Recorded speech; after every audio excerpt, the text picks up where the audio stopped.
it's kind of empty. Almost the whole hotel's empty, to be honest. But I'd like to report on a small victory. I spent the night at a doctor's home, so she took me back to her place.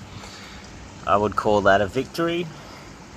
She's 26, I believe. That's what she told me anyway. I think she just finished her PhD and she's doing some sort of placements at the hospital.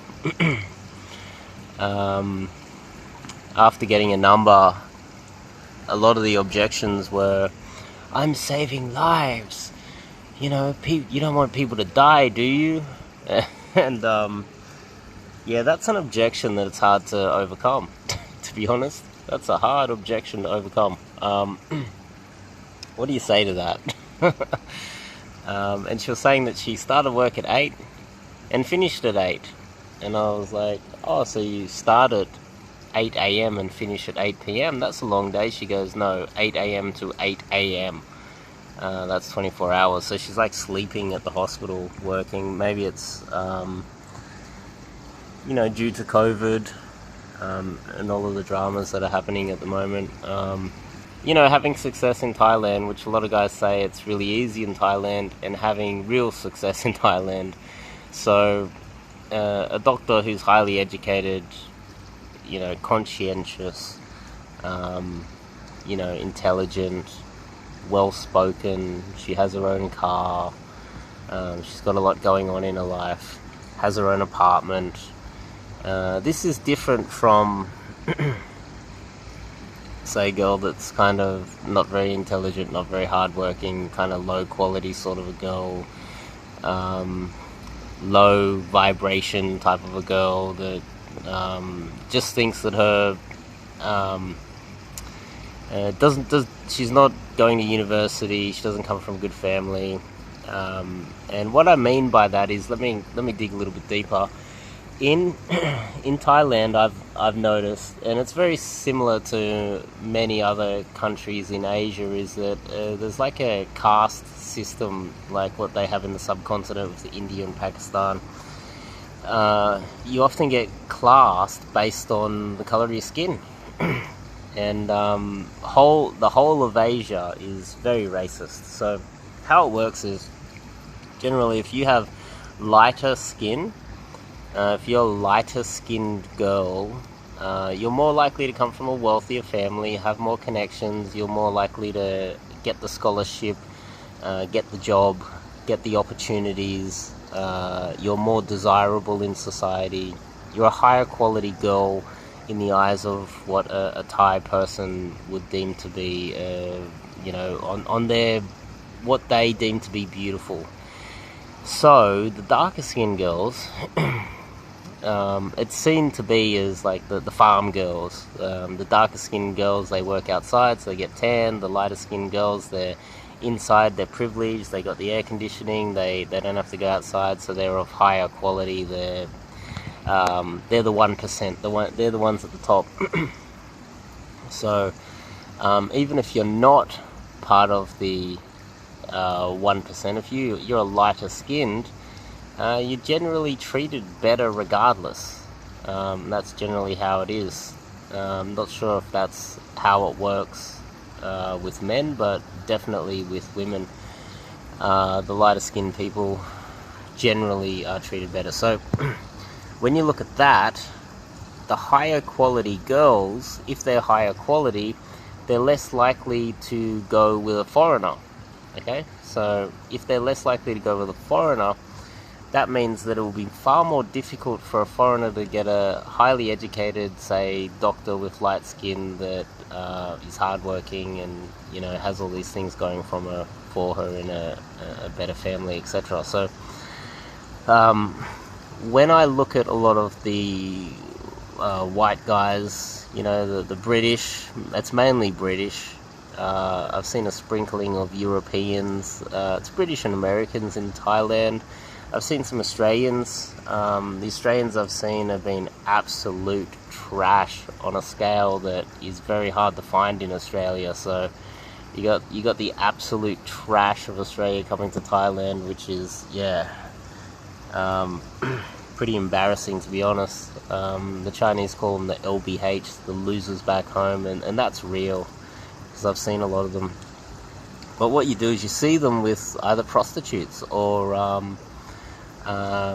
just low quality, say, dark skinned girls that are pretty much farm girls that are uneducated and are just coming out to hang in a nice holiday, like have a little holiday with a foreigner for the weekend and stay in a nice hotel and get some photos because she wouldn't be able to afford it herself usually.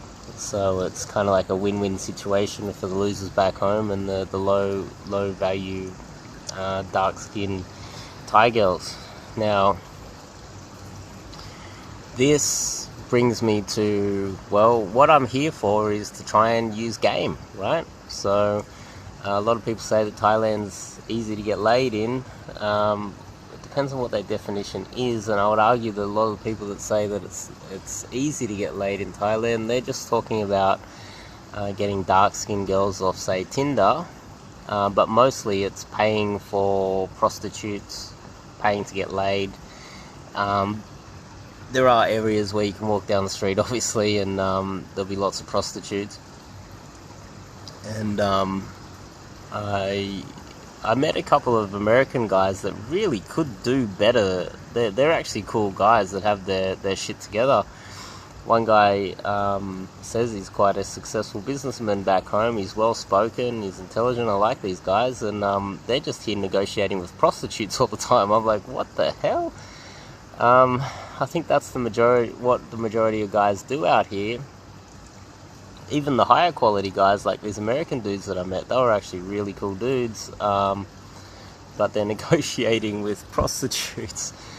And I convinced them to at least try some online games. So these one of them is trying online game at the moment, but ultimately Daygame's the way to go. And my phone is now full of Daygame approaches, leads, and now I'm moving on to so you pipeline before you arrive. You make sure you got a few leads, and as soon as you arrive, you just start daygaming and approaching everything in sight.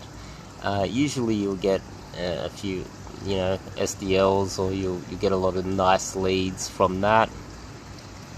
But then what you do is you look for opportunities for nightclubs. Because of COVID, a lot of the nightclubs are closed, but I've discovered a few uni bars. So now this is the third? Fourth. This is the fourth hotel I've been in. And this is the fourth hotel, and I think now I've hit a sweet spot. I've got the pool, I've got the gym. I might do that every day. Hit the gym, hit the pool. Right next door is a big shopping centre, so I can day game every day. So we did that today. Got some leads again. The sun's going down now. Right out the front, there's a night market that pops up every single night, so I can day game there as well and approach all the girls that are shopping. So I think I've found a really nice sweet spot right here.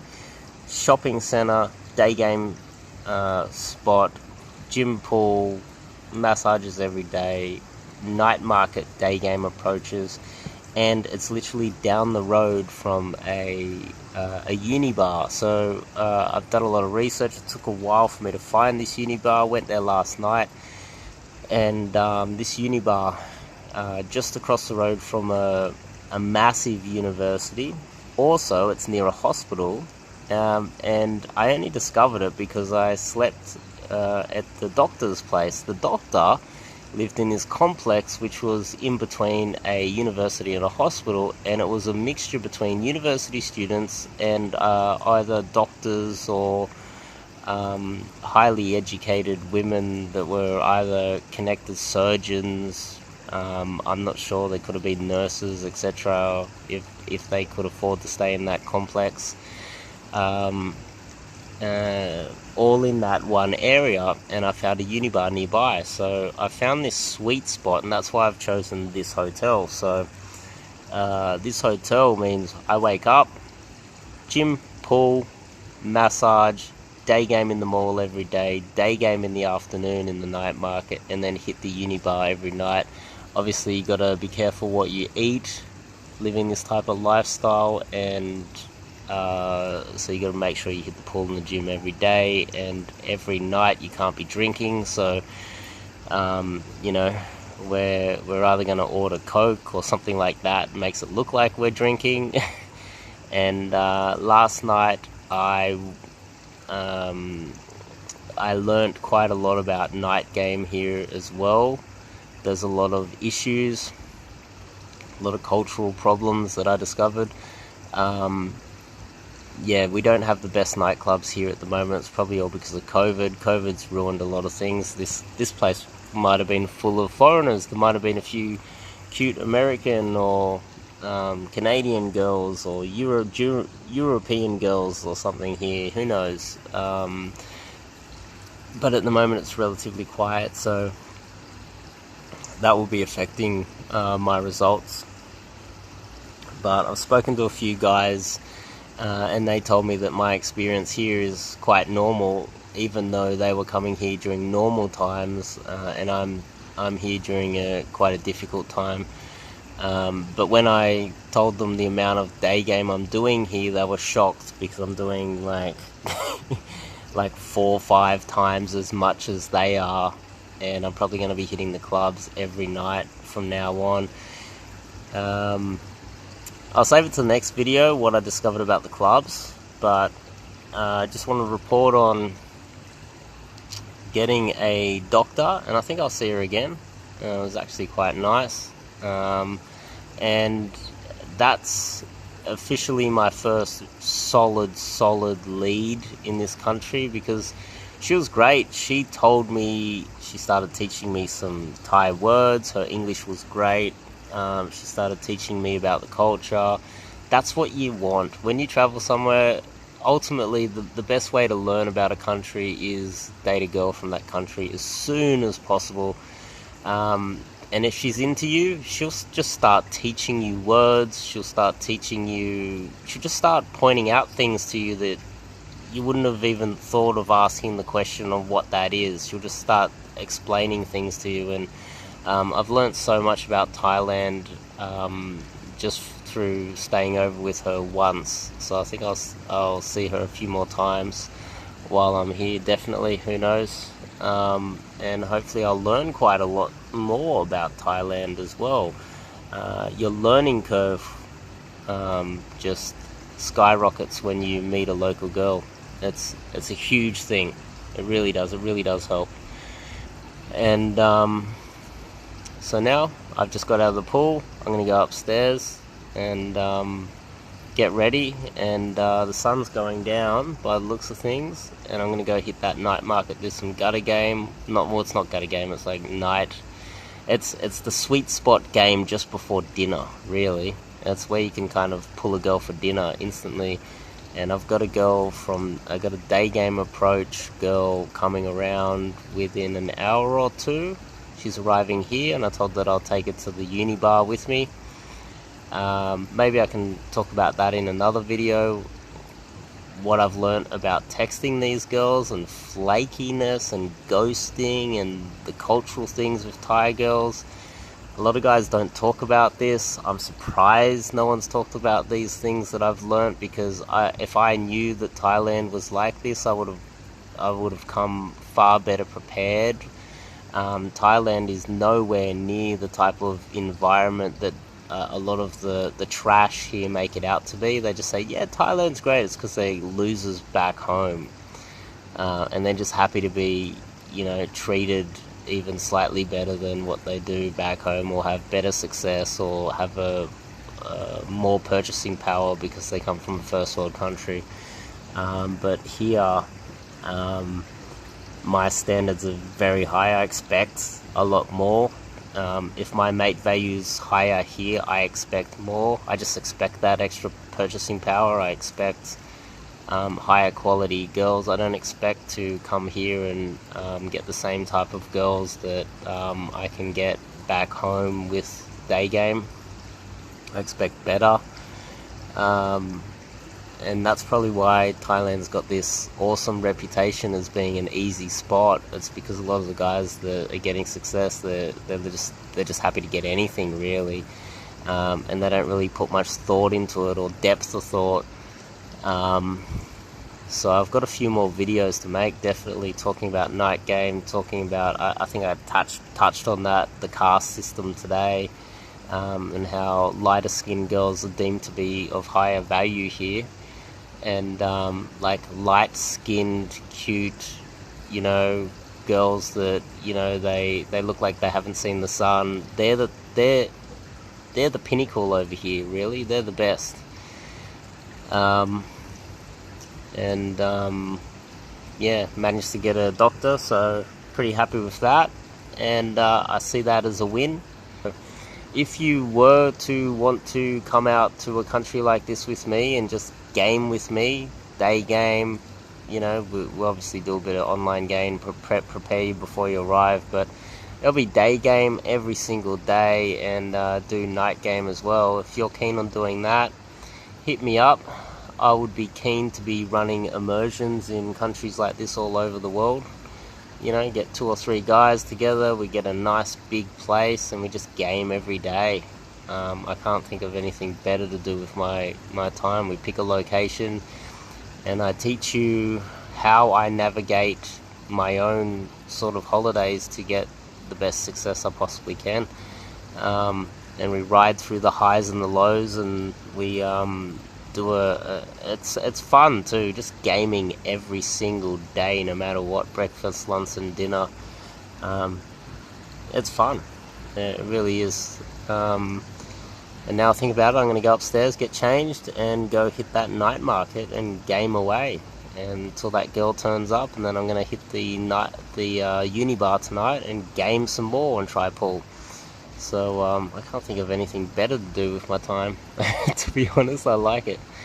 And if you do enough of it, you start to like it yourself. But hopefully that's been of value to you guys. And check out the website. There's links in there where you can sign up to do a travel immersion. But just fill out the form and get in contact with me, and we're going to have a chat about pricing and countries, and see how many guys I've got out there to go to which country and when, and we can coordinate this stuff. So I'll see you guys in the next video.